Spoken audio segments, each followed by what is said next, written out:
I will be discussing the different aspects of traditional and online learning models today. With the traditional learning model being the in-classroom, face-to-face learning environment, while the online model is virtual. So, what are the similarities between traditional and online learning models? One similarity between traditional and online models is that students need adequate time management.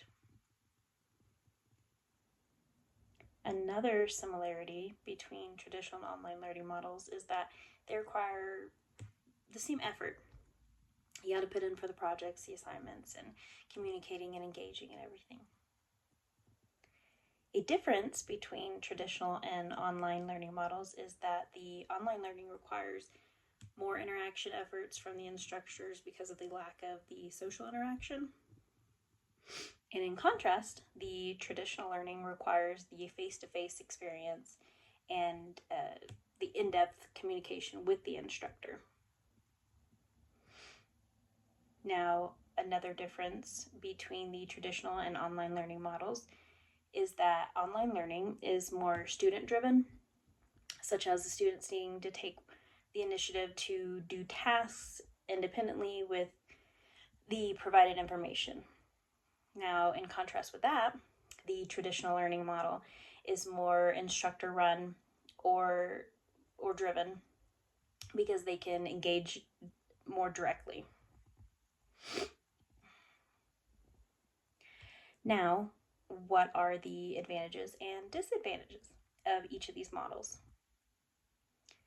The advantage of the online learning model are that it is more flexible because a person can do the work and engage on their own time, and it's more accessible.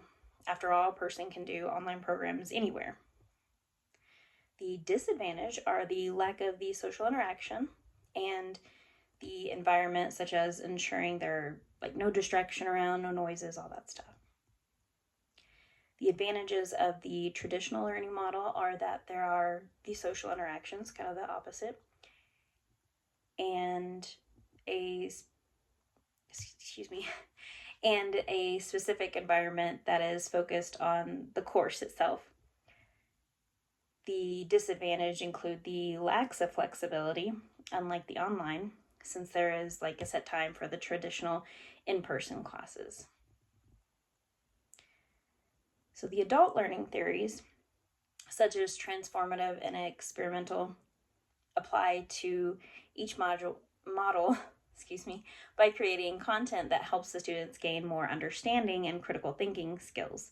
For example, in an online or traditional learning model, using experimental learning theory, a student can be required to do 8 hours of volunteering over a 4-week period and then write about their experiences with the specific instructions or topics provided by the instructor, such as let's say a topic of social engagement or advocacy. Now, effectively presenting instruction in online and traditional model involves engaging and communicating consistently. For example, an instructor can provide multiple avenues of communication, such as the email, their office phone number with the hours, of course, and using an app such as Remind. And another example would be creating engaging contacts, such as the volunteer opportunity that was mentioned above, or before, not above. The students can have that social discussion after about those experiences as well. Thank you for taking the time to watch my video, and I hope you have a good one. Bye.